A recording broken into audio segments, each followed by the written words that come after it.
तो आज हम सीखने वाले हैं कि तुम इस तरह की एनिमेशन कैसे बना सकते हो, वो भी सिर्फ अपने मोबाइल से।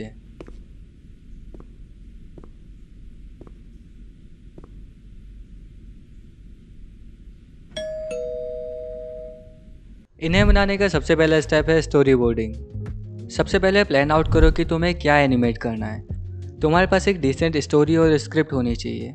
जैसे मेरे पास एक छोटी सी स्क्रिप्ट है जिसे आज हम एनिमेट करने वाले हैं। Once on a normal day, an unknown person came to my doorstep and rang the doorbell. इस लाइन को पढ़ते ही तुम्हारे दिमाग में भी कुछ सीन्स आ गए होंगे। अब तुम्हें उन सभी सीन्स को एक स्केचबुक में ड्रॉ करना है। इसे रफ और फ्रीली ड्रॉ करना, डिटेल्स पर ज़्यादा फोकस मत करना। रफ ड्रॉ करने का मतलब ये नहीं है कि बहुत ज़्यादा मैसी और स्क्रैची ड्रॉ करो। रफ स्टोरी बोर्डिंग करने का मतलब है कि तुम अपने बैकग्राउंड और कैरेक्टर को ड्रॉ करो और जो भी ज़रूरी डिटेल्स हैं सिर्फ उन्हें अभी ड्रॉ करो। जो भी एडिशनल डिटेल्स हैं उन्हें हम अगले स्टेप में ड्रॉ कर लेंगे। ये देखने की कोशिश करो कि तुम हर एक शॉट में क्या नया और डिफरेंट ऐड कर सकते हो। जैसे मैंने पहले इसे क्लोजअप में चलते हुए दिखाया है और फिर सेम ही चीज़ वाइड एंगल में दिखाई है, ताकि हमें इन्वायरमेंट का आइडिया लगे और दिन के कौन से समय के सीन है इसके बारे में पता चले। फिर मैंने दो और सीन्स ड्रॉ करे जिसमें डोर बेल को प्रेस कर रहा है। सेम स्क्रिप्ट का मैंने एक और वेरिएशन भी ड्रॉ करा है जिसमें सबसे पहले हमें आसमान दिखाई देगा, फिर कैमरा नीचे की तरफ पैन होगा और हमें कैरेक्टर चलता हुआ दिखाई देगा। फिर अगले सीन में ये गेट के सामने आकर खड़ा हो जाएगा और फिर बेल को प्रेस करेगा। एक ही स्टोरी के 2-3 अलग अलग स्टोरी बोर्ड्स बनाने से तुम उस स्टोरी को और बेहतर तरीके से समझ पाओगे और उतने ही अच्छे स्टोरी बोर्ड्स भी ड्रॉ कर पाओगे। सारे स्टोरी बोर्ड्स बन जाने के बाद हमारा अगला स्टेप आता है एनिमेटिक्स। वैसे तो एनिमेटिक्स और एनिमेशन दोनों का मतलब लगभग सेम ही होता है, पर फिर भी दोनों के बीच में एक क्लियर डिफरेंस होता है। एनिमेटिक्स का मतलब होता है काफ़ी कम फ्रेम्स का यूज़ करके एक रफ एनिमेशन बनाना जिसे देख के पूरी स्टोरी के बारे में पता चल जाए। इसमें हम बस ज़रूरी फ्रेम्स को ड्रॉ करते हैं और उनमें बस इतना मूवमेंट ऐड करते हैं कि हमें एक रफ आइडिया लग जाए कि पूरी मूवी किस बारे में है। जो लेफ्ट साइड में दिखाई दे रहा है वो एनिमेटिक्स है और जो राइट साइड में दिखाई दे रहा है वो एक प्रॉपर एनिमेशन है। इसको ऐसे भी समझ सकते हो कि जो फ्रेम्स हमने स्टोरी बोर्डिंग के वक्त बनाए थे हम बस उनको एक के बाद एक सीक्वेंस में लगाते हैं और हमने कुछ और फ्रेम्स ऐड करके बस थोड़ा सा मूवमेंट ऐड करते हैं जिससे हमें एक आइडिया मिल जाए कि हमारी फाइनल एनिमेशन कैसी दिखने वाली है। एनिमेटिक्स बनाने के लिए हम आईबिस पेंट का यूज़ करेंगे। आईबिस पेंट के रिसेंट अपडेट में ही एनिमेशन का फीचर ऐड हुआ है। इसे यूज़ करने के लिए बॉटम लेफ्ट में दिख रहे प्लस पे क्लिक करो। थोड़ा स्क्रॉल करोगे तो तुम्हें ये नया एनिमेशन वाला टैब दिखाई देगा। यहाँ पर अपने कैनवास का साइज सेलेक्ट करके ओके पर क्लिक कर दो और फ्रेम्स पर सेकंड को 24 पर सेट कर दो। अगर तुम्हें ये जानना है कि फ्रेम्स पर सेकंड क्या होता है तो इस वीडियो के बाद मेरी ये वाली वीडियो जाके देख लेना। अगर तुम 640 पिक्सल से ज़्यादा का कैनवास यूज़ करना चाहते हो तो तुम्हें आईबिस पेंट का सब्सक्रिप्शन लेना पड़ेगा और हाँ, फ्री वर्जन में वाटरमार्क भी आएगा। ओके, तो अब एनिमेशन बनाना स्टार्ट करते हैं। तो हमारे स्टोरी बोर्ड के अकॉर्डिंग हमारा सबसे पहला सीन एक क्लोजअप वॉक साइकिल है। एक वॉक साइकिल के मेनली 4 पोजेस होते हैं: contact pose, down pose, passing pose और अप पोज। इसका एक स्क्रीनशॉट ले लो, फ्यूचर में वॉक साइकिल बनाते वक्त ये तुम्हारे काम आ सकता है। अब देखते हैं कि इसे एनिमेट कैसे करना है। तो पहली लेयर में ग्राउंड के लिए एक लाइन ड्रॉ करो। अब एक नई लेयर क्रिएट करके उसमें कॉन्टैक्ट पोज ड्रॉ करो। कॉन्टैक्ट फ्रेम वो फ्रेम होता है जिसमें मोस्टली बॉडी वेट पिछले वाले पैर पर होता है और अगला पैर ग्राउंड के कॉन्टैक्ट में आता है। दोनों लेग्स अलग अलग लेयर में ड्रॉ करना ताकि बाद में इनको आसानी से मूव कराया जा सके। पहला फ्रेम बन जाने के बाद इस फ्रेम पर क्लिक करो और इसकी ड्यूरेशन 3 पर सेट कर दो। इसका मतलब है कि अभी एक फ्रेम की जगह 3 फ्रेम्स तक के लिए दिखाई देगा, यानी स्क्रीन पर 0.12 सेकंड्स तक के लिए रहेगा। अगला फ्रेम बनाने से पहले हमें अनियन स्किनिंग को ऑन करना होगा। अनियन स्किनिंग एक एनिमेशन का टूल होता है जिसकी मदद से हमें करंट फ्रेम से पिछला फ्रेम और अगला फ्रेम दोनों थोड़ी कम ऑपेसिटी में दिखाई देते हैं। इससे हमें फ्रेम्स को सही जगह पर बनाने में मदद मिलती है।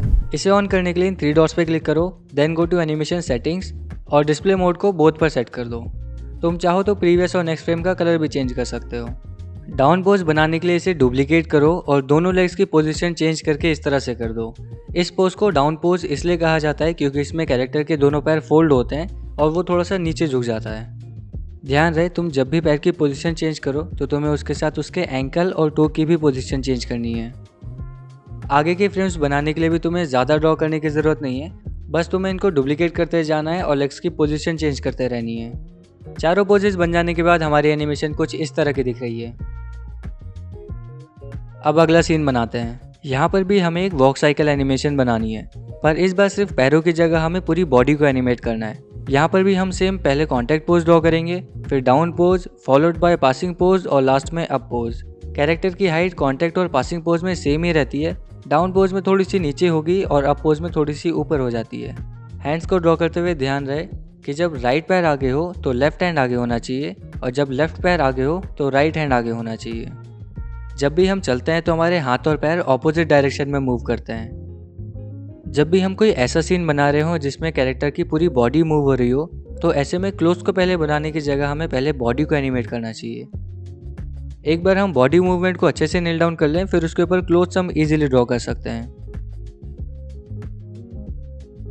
फोर्थ सीन में ज़्यादा बॉडी मूवमेंट नहीं है, मेनली बस एक हैंड मूवमेंट है जो नीचे से आएगा और फिर डोरबेल के पास आके रुक जाएगा। इस सीन में जैसे जैसे हाथ ऊपर आता रहेगा शोल्डर भी उसी के साथ मूव होगा। चाहो तो हाथ को बस एक बार ड्रॉ करके उसे कॉपी पेस्ट करके भी मूव कर सकते हो, पर इस तरह का मूवमेंट काफ़ी मैकेनिकल और सिंपल सा लगेगा। इसलिए मैं हाथ की हर एक पोजीशन को खुद ड्रॉ कर रहा हूँ जिससे ये काफ़ी नेचुरल दिखाई देगा। हमारा सबसे लास्ट सीन एक क्लोजअप शॉट है जिसमें बेल को प्रेस कर रहा है। इस सीन को मैं 3/4 व्यू में ड्रॉ कर रहा हूँ जिससे काफ़ी 3D दिखाई देगा। अगर मैं इसे प्रोफाइल व्यू से ड्रॉ करूँगा यानी साइड व्यू से ड्रॉ करूँगा तो ये काफ़ी फ्लैट और सिंपल सा लगेगा। इसीलिए मैं इसे 3/4 व्यू में ड्रॉ कर रहा हूँ ताकि ये थोड़ा इंटरेस्टिंग दिखाई दे। बैकग्राउंड में मैंने सिंपली एक दीवार को ड्रॉ करा और उसके ऊपर एक डोरबेल को ड्रॉ करा। डोरबेल को भी मैंने थोड़ा 3D लुक देने की कोशिश करी है। जब ये हाथ नीचे होता है तो मैंने फिंगर्स को काफ़ी रिलैक्स्ड और एक दूसरे से दूर दूर ड्रॉ करा है, और जैसे हाथ ऊपर आता है तो उंगलियां बाइंड अप होती हैं और एक दूसरे के पास आने लग जाती हैं। ऐसा करने से मूवमेंट काफ़ी नेचुरल दिखाई देता है। देखो इस सीन में पहले हाथ ऊपर जाता है और फिर बेल को प्रेस करके नीचे आ जाता है, तो यहाँ पे हमें एक रिवर्स मोशन दिखाई देता है, इसलिए हमें इसका सिर्फ फर्स्ट हाफ ड्रॉ करने की ज़रूरत है। हाथ को नीचे जाते हुए दिखाने के लिए हमें पिछले वाले फ्रेम्स को ही कॉपी करना है और रिवर्स ऑर्डर में पेस्ट कर देना है। इससे हमारा टाइम भी बचेगा और एनिमेशन भी सही दिखाई देगी। अब हम एनिमेटिक्स कंप्लीट कर चुके हैं and here is how it is looking right now.